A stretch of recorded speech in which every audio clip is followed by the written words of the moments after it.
થી કોઈ અવાજ કરે કે બોલે કે અવાજ ઉઠાવે ત્યારે નાલાયકો શરમ વગરના હિજડાઓ.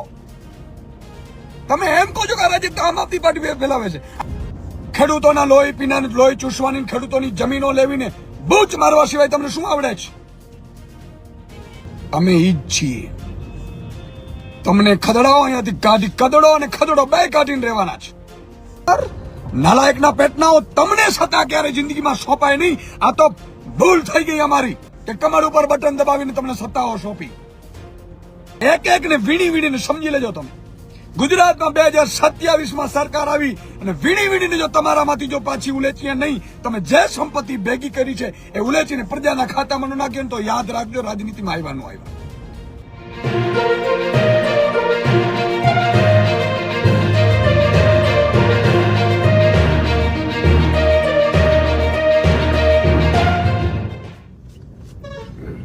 નમસ્કાર મિત્રો, જય હિન્દ, જય ભારત, જય જય ગરવી ગુજરાત. હું તમારો મિત્ર ઈશુદાન ગઢવી. મિત્રો, આજે અચાનક આપની વચ્ચે ફેસબુક લાઈવ થવાનું કારણ એ છે કે બે મુદ્દા છે. મને રાજનીતિમાં કેટલાક લોકોથી નફરત એટલે થઈ જાય છે, કેટલીક પાર્ટીઓથી, કે યાર કાંડો એને કરવા, લાઠીઓ ઈ વરસાવે, કેસો ઈ કરે અને પછી કે અરાજકતા આમ આદમી ફેલાવે છે. અરે લાયક ન હોય એવા નાલાયકો. તમે, તમારી સરકાર છે, તમે ન્યાય નથી આપતા, તમે લોકો માટે લડતા નથી, તમે કરતા કરો, તમે સરકાર તરીકે બેસીને તમારે બધા ભાજપિયાઓ લૂંટો પ્રજાને. અને જયારે પ્રજા માટે કોઈ લડવા તૈયાર ન થાય, એ કોળી સમાજનો મારો ખેડૂત હોય, એ પટેલ સમાજનો મારો ખેડૂત હોય, એ માલધારી સમાજનો મારો ખેડૂત હોય, મારો ઠાકોર સમાજનો ખેડૂત હોય, એને કરદા તમે કરો, લૂંટો તમે. અને ઉપરથી કોઈ અવાજ કરે કે બોલે કે અવાજ ઉઠાવે ત્યારે નાલાયકો શરમ વગરના હિજડાઓ. તમે એમ કહો છો કે અરાજકતા આમ આદમી પાર્ટી ફેલાવે છે. આમ આદમી કરવા ગઈ હતી ત્યાં. અને આમ આદમી, માન લો કે ત્યાં ગયા આમ આદમીના નેતાઓ, તો અમારે અવાજ નહીં ઉઠાવવાનો કોઈનો. ખેડૂતોને ભાવ માટે લડવાનું, ખેડૂતોને ભાવ ન મળે, ખેડૂતોને એને લૂંટ ચલાવે, ખેડૂતો ઉપર પોલીસ લાઠીઓ વરસાવે અને નાલાયકો, ખદડાઓ, તમે એનો ઉકેલ ન લાવી શકો, તમે બોલી ન શકો એના માટે તો ધિકાર છે તમારું મુખ્યમંત્રી, મંત્રી પદ કે ધારાસભ્ય કે સાંસદ. હાલી નીકળી આવજો તમે. બધા મિત્રોને કહું છું, આ શેર કરો, વધારેમાં વધારે શેર કરો. આજે ગુજરાતની જનતાને ખબર પડવી જોઈએ નાલાયકોનું. હું મંત્રીઓના નિવેદન સાંભળી રહ્યો છું. આમ આદમી પાર્ટી અરાજકતા ફેલાવે છે. આમ આદમી પાર્ટી પંજાબ ને દિલ્હી જેમ જોઈ આવો, પંજાબ ને દિલ્હીમાં શું વ્યવસ્થાઓ કરી છે. ખદડાઓ, શરમ આવવી જોઈએ તમને. પંજાબમાં અત્યારે 20,000 રૂપિયા એકર, એટલે હેક્ટરે 50,000 રૂપિયા જમા થઈ ગયા 30 દિવસની અંદર. નાલાયકો. અને તમે કેટલા ટાઈમે અહીંયા અમારા પૂરમાં ખેતરોના ખેતરો ધોવાઈ ગયા છે, 1 રૂપિયો નવો પૈસો આપ્યો નથી. તમે પંજાબની જેમ કરવા જશો? તમારી ઓકાત છે તમારી? ખેડૂતોના લોહી પીના લોહી ચૂસવાની, ખેડૂતોની જમીનો લેવીને બૂચ મારવા સિવાય તમને શું આવડે છે? આજે મારો ખૂન ઉકળાઈ ગયો છે સાહેબ. બે શબ્દ ખરાબ બોલાય તો માફ કરજો આજે કેમેરાની સામે. તમે એમ ન સમજતા. અમે ઈ જ છીએ. તમને ખદડાઓ અહીંયાથી કાઢી, કદડો અને ખદડો બે કાઢીને રહેવાના છે. તમામ સમાજના ખેડૂતો છે, તમામ ધર્મના ખેડૂતો છે. એ ખેડૂતોની વાત કોઈ આવતું નથી. અને ખેડૂતો ખેતી કરતા હોય, તમામ ખેડૂતો પશુપાલકનું કામ કરતો હોય, તમામ સમાજ, જ્ઞાતિ, ધર્મના એક પશુપાલકો હોય. એમાં કોઈ જ્ઞાતિ, જાતિ, ધર્મ ન હોય. નાલાયકના પેટના હોય ત્યારે એવો તમે મેસેજ ફેલાવો છો કે આમ આદમી પાર્ટી વડાવીને કરી ગયા, આમ આદમી પાર્ટી વડાવીને કરી ગયા. અરે આમ આદમી પાર્ટી વાળાએ તો જેલો ભોગવે છે. આમ આદમી પાર્ટી વાળાઓ લાઠીઓ ખાય છે. આમ આદમી પાર્ટી વાળાઓ પ્રજા માટે થઈને બધું છોડીને આવ્યા છે. નાલાયકો, તમારી જેમ ખદડાઓ અમે ભેગા નથી કરતા, પ્રજાને લૂંટતા નથી. અને ગામવાસીઓને તમે ડરાવો છો. આજે એક વિડીયો છે, મને વિડીયો લાવજો તો તમારી પાસે છે. પોલીસ જે માર મારે છે, હા હા હા, તમે યાર નાલાયકના પેટના હો. તમને સત્તા ક્યારે જિંદગીમાં સોંપાય નહીં. આ તો ભૂલ થઈ ગઈ અમારી કે કમર ઉપર બટન દબાવીને તમને સત્તાઓ સોંપી. આવી રીતે તમે પ્રજાને લૂંટો છો. અંગ્રેજો કોઈ દિવસ આવી રીતે નહોતું કર્યું. અંગ્રેજો પણ આજે આ વિડીયો જુઓ તમે, આ વિડીયો તમે જુઓ, દેખાતું હોય.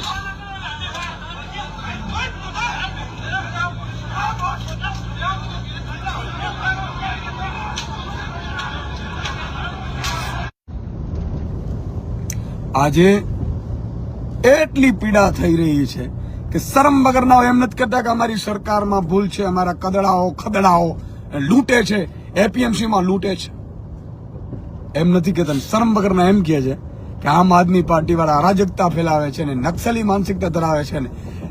તમે લૂંટારાઓ અંગ્રેજોથી બદતર નીકળ્યા છો.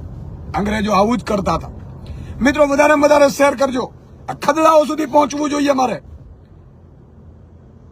મને એમ થયું કે ભાઈ કોઈ ઉપર શું કામ નિવેદનો કરીએ, શું કામ એવી અભદ્ર ભાષા વાપરીએ, તમે એને લાયક છો.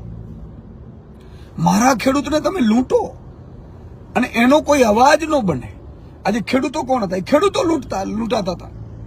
અને એમ કે આમ આદમી પાર્ટી વાળા તો નિમિત્ત બને છે. સાહેબ, અમને ભગવાન નિમિત્ત બનાવડાવે છે ને એને માટે અમે ભાગ્યશાળી છીએ ભગવાન. અને એફઆઈઆરો કરો, તમે અમારી ધરપકડો કરાવી દો, અટકાયતો કરાવી દો. તમને હાલી હું નીકળે, તમને પોલીસ છે, બાકી તમને લોકો ઘૂસવા ન દે. તમને ઘરે આવીને મારે. અને તમે આજે નક્કી કર્યું છે ને આ બધું ખેલ.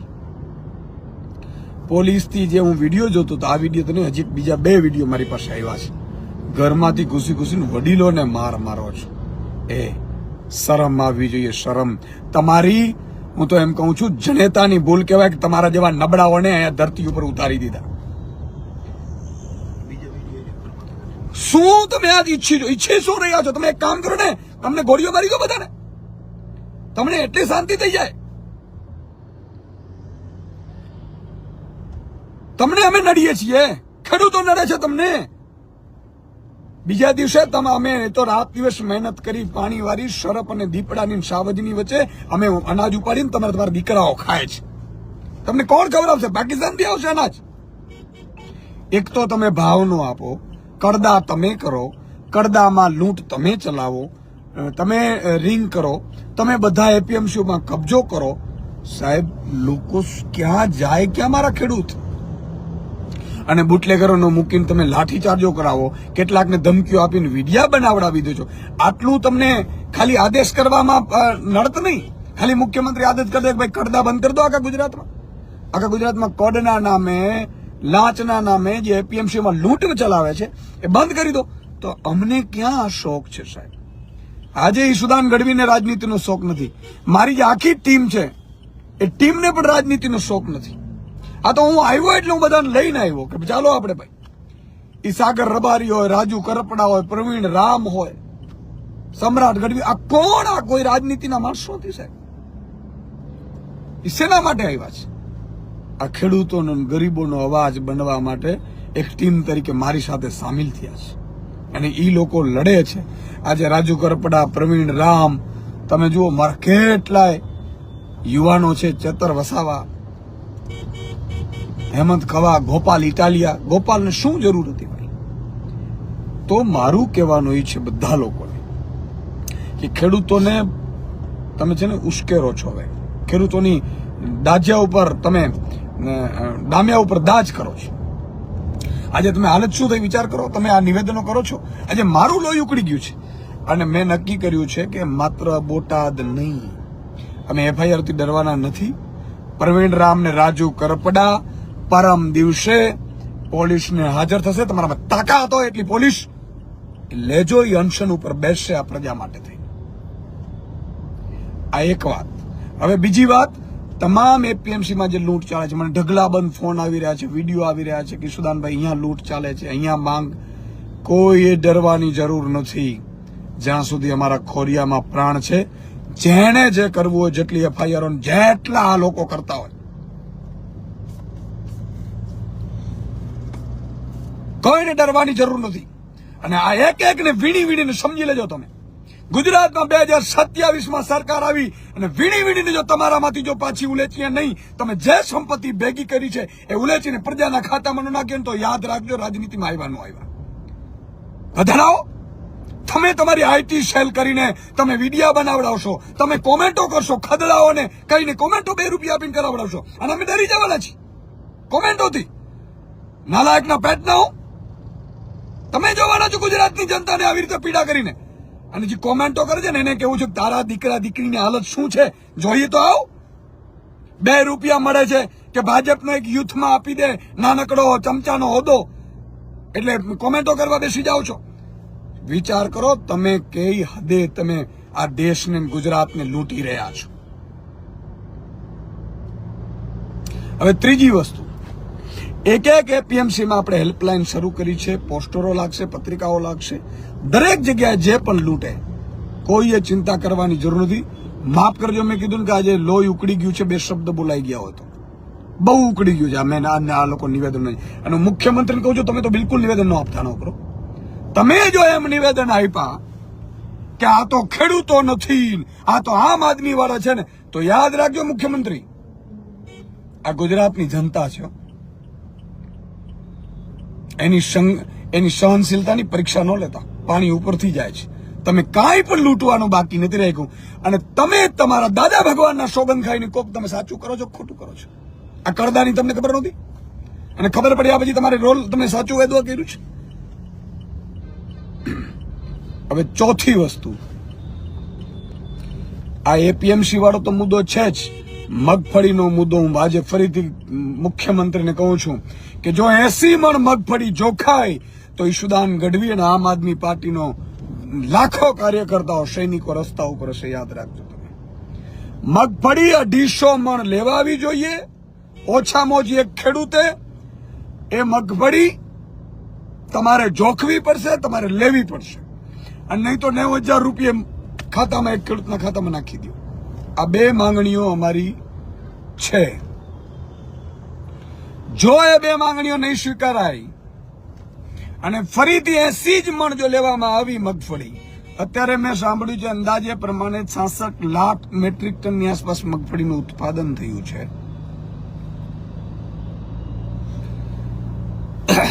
66 લાખ મગફળીમાંથી 36 લાખ ટન મગફળી લેવાની હોય છે તમારે.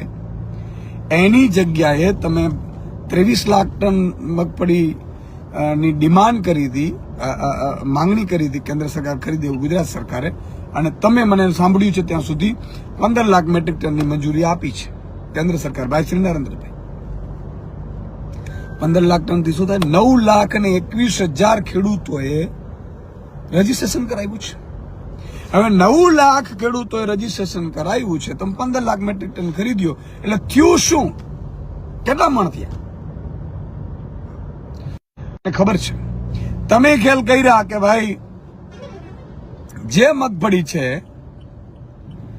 સેટેલાઇટમાં દેખાતી નહોતી. એ સેટેલાઇટમાં કેમ નહોતી દેખાતી? કેમ નહોતી દેખાતી? તમે પ્રમોલગેશનમાં ભૂલો કરી, તમારા જ કાંડ. જુઓ, જે પ્રજા જેટલી પીડાતી હશે ગુજરાતમાં, કોઈ હેલ્મેટ રાજથી પીડાતી હશે, કોઈ ખાડા રાજથી પીડાતી હશે, કોઈ હોસ્પિટલમાં પીડાતી હશે, ડોક્ટર નહીં હોય, કોઈ શિક્ષક નહીં હોય. આ બધામાં ક્યાંક ને ક્યાંક ભાજપના સરકારની ખામીના કારણે, ભૂલના કારણે પ્રજા ભોગવી રહી છે. મારે આપ સૌને એટલું જ કહેવું છે કે મગફળીમાં પણ અમારી માંગ છે. મિનિમમ 250 મણ ખરીદ કરવામાં આવે. જો 250 મણ ખરીદ કરવામાં નહીં આવી, જો 250 મણ ખરીદ કરવામાં નહીં આવી અથવા તો 90,000 રોકડા નહીં આપવામાં આવ્યા તો આમ આદમી પાર્ટી ફરીથી રસ્તા ઉપર ઉતરશે. તમારે જે કરવું હોય તે કરજો. તમારે એફઆઈઆર તમે એ જ કરી શકશો. માયકાંગલાઓ બીજું શું કરી શકે? ડરપોક ને માયકાંગલાઓ પોલીસને કે સામી જાતીએ પોતે ન આવે. આવો ને, અમે કેમ સામી જાતીએ? એક મગફળીના ખેડૂતને કહું છું કે ચિંતા કરવાની જરૂર નથી, બધા એક રહેજો. ખેડૂતો એક રહીએ. જો આ એમ કે છે કે પાકિસ્તાન થી આવ્યા ને ફલાણા આવ્યા ને અરાજકતા ફેલાવે છે, આ બધા નાટકો ભાજપ પડા કરશે, કારણ કે એની સ્ક્રિપ્ટ છે, ઉપરથી આવે છે. ખેડૂતોને આ નક્સલીઓ કહેશે, ખેડૂતના દીકરાને એવન નહીં, જે પણ ભાજપની સામે પડે ને એને નક્સલી કહીને ટાળી દે છે. હવે આપણાથી સહન થતું નથી. એટલે મારી આપ સૌને વિનંતી છે, બધા ખેડૂતોની ડિમાન્ડ છે કે નથી, કોમેન્ટમાં લખો કે મગફળી 250 મણ, મિનિમમ 250 મણ ખરીદાવી જોઈએ. આમ તો ખરેખર બધી ટેકાના ભાવે ખરીદી લેવી જોઈએ, એ તો નહીં કરે. આ માયકાંગલાઓને એટલી તાકાત નથી. પણ તમારા હક માટે મિત્રો મેં જોઉં છું અત્યારે ઘણા લોકો બિચારા એટલા બધા માયકાંગલા ડરપોક ને પાર્ટીના 182 ધારાસભ્યમાંથી ભાજપમાંથી કોઈ બોલ્યું? 161 થી બોલ્યું કોઈ? અચ્છા, બોલે તો એને ભાજપની ફેવરમાં, ખેડૂતની નેગેટિવ, ખેડૂતની વિરુદ્ધમાં બોલે. બીજું, સાંસદો એટલા છે, બોલ્યા કોઈ? મંત્રીઓ, મુખ્યમંત્રી બોલ્યા? ભાજપના જિલ્લા પંચાયતના સભ્યો બોલ્યા? ભાજપે બધા આમાં પોતાના માણસો ઉભા રાખ્યા છે, એમાંથી કોઈ બોલ્યા? કોઈ ન બોલે. આજે એટલા માટે કહું છું કે માયકાંગલાઓને ચૂંટવા કરતા મર્દના ફાડિયાઓને ચૂંટજો. જિંદગીમાં કેટલું જીવ્યા એ મહત્વનું નથી, કેવું જીવ્યા એ મહત્વનું છે. અને એક એક વાતમાં હું તમને કહું છું કે તમે બોલો. ઈશુદાન ગઢવી આજે છે, કાલે મરી જશે. કોઈ અમરપટ્ટું લઈ નથી આવ્યું. તો અમે છીએ ત્યાં સુધી જ અવાજ ઉઠાવે એવું નથી. એક એક ગામે ગામે ઈશુદાન તૈયાર થાઓ, ગામે ગામે લોકો તૈયાર થાય, ગવાજ કરે, ગ્રામ સભા હોય, તાલુકા, જિલ્લામાં તમે અવાજ ઉઠાવો. અને અવાજ ઉઠાવશો એટલે ભાજપના જે ગલગલિયાઓ છે, ગટિયાઓ, એ તમને રોકવાનો પ્રયાસ કરશે, તમારા જ્ઞાતિથી રોકવાનો પ્રયાસ કરશે, જ્ઞાતિથી સમજાવવાનો પ્રયાસ કરશે, આગેવાનથી પોલીસ ફરિયાદ કરવાનો ધમકી આપશે. ડરવાનું નથી.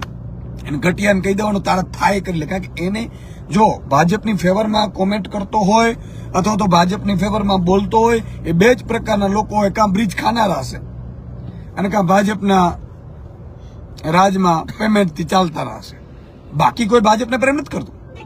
એટલે એની કોમેન્ટોમાં ધ્યાન દેવાની જરૂર નથી. આ ગલગલિયાઓની ગલગલિયાઓ તો આમ તો પોતાના સંતાનોને કોરોનામાં સાહેબ બેડ નહોતું મળ્યું છતાં 400 પારના નારા લગાડતા ગલગલિયાઓથી કાંઈ ન થાય. મર્દના ફાડિયાઓ 5 હોય ને તો કાફી છે. એટલે તમે બધા જાગૃત થાઓ, તમે બધા અવાજ ઉઠાવો, તમે બધી એપીએમસીમાં જાઓ, એપીએમસીમાં ચેક કરો. એપીએમસીમાં જ્યાં ગડબડો ચાલતી હોય હેલ્પલાઇન નંબર હશે, કાલે પોસ્ટરો લાગી જશે. આમ આદમી પાર્ટીનો હેલ્પલાઇન નંબર છે. આપણી ટીમ આવશે, જરૂર પડશે હું આવીશ, જરૂર પડશે તમામ અમારા નેતાઓ આવશે, બધા લોકો હાજર રહેશે. બરાબર, ચિંતા કરવાની જરૂર નથી. એક એપીએમસીમાં લૂંટ ચાલે છે. બીજું કે મગફળીમાં પણ તમે ફોન કરો કૃષિ અધિકારીને કે ભાઈ કેટલી લેવાશે. જે ટેકાના ભાવે ભાજપના નેતાઓ જે મગફળીઓ ખરીદે છે એમને 5-5 કરોડ રૂપિયા, 2 કરોડ રૂપિયા કમાય છે. ટેકાના ભાવે જે પોતે લે છે ને એ પણ આ કમાણીઓ બહુ છે સાહેબ. મને ખબર પડી ગઈ છે. એ તમને કહું છું, તમે જાગૃત થાઓ, તમે એને ફોન કરો.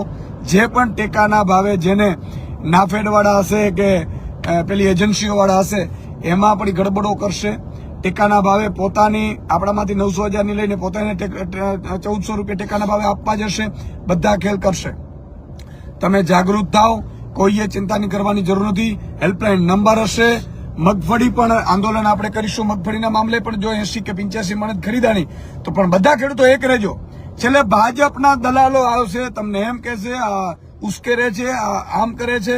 કોઈમાં પડતા નહીં. એ એટલા માટે કહેશે કે એનો કડદો બંધ થવાનો છે, એટલે એની બૂચ મારવાની કંપની બંધ થવાની છે. એટલે કારણ કે તમને અમે જાગૃત કરી રહ્યા છે. આ અમારા માટે નથી. આ લડત ઈશુદાન ગઢવી એકલા માટે નથી. આ કોઈ ગોપાલ ઇટાલિયા કે રાજુ કરપડા, પ્રવીણ રામ કે સાગર રબારી માટે, સામત માટે નથી. આ લડાઈ તમારી છે, તમારે લડવાની છે. 2 વાત. ત્રીજી એક વાત કહું છું, મિત્રો બોલવાની હિંમત કરો. જો બોલી ન શકો તો લખો. સમાજ માટે કે રાજ્ય માટે બોલી ન શકો તો લખો.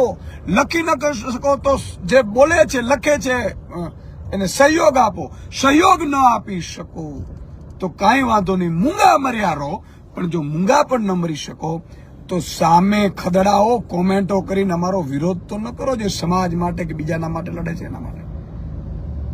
એટલે અને તમામને કહું છું, એક ભાઈ એમ કે છે નારાયણભાઈ નેતા બન્યા વગર સેવા ન થાય, કરી લો સેવાજી નેતા બન્યા વગર, ચૂસી લેજે જાઓ. આજે રાજુ કરપડા પહોંચ્યા તો બોટાદનો મામલો ઉઠ્યો, કેમ ભાઈ કોઈ નહોતું? નમાલા ન બનો ભાઈ, તમારા સંતાનો, તમારા માતા પિતા, તમારા ભાવિ પેઢી માટે લડો, બોલો, માયકાંગલાઓ ન બનો. આ બધું શું છે તમને ભાઈ? એટલું બધું ભાજપથી શું પ્રેમ છે ભાઈ તમને? નેતાઓ બના ભાજપ વાળા કેવા ખબર છે? રાજનીતિમાં ન હોય, પોતે બધા બેઠા હોય, પોતાના દીકરાને ગોઠવી દે, તમને મને ન આપે. એટલે જ કહું છું, તાલુકા જિલ્લે લડાવવાની છે, બધા યુવાનો તૈયાર થાવ, તમે જ લડો, તમે જ નેતૃત્વ કરો, તમે જ ઉઠાવો, અવાજ ઉઠાવો, અને તમારા સમાજનો વિકાસ કરો. અમે તો બધા નિમિત્ત બનવાના છે. તો આ બે વસ્તુ છે, બે માંગણી છે. સરકારને મારી વિનંતી છે, તુરંત આના ઉપર ધ્યાન દે, નહીં તો આગામી સમયમાં મગફળીને લઈને પણ આંદોલન કરવામાં આવશે. જય હિન્દ, જય ભારત, જય જય ગરવી ગુજરાત.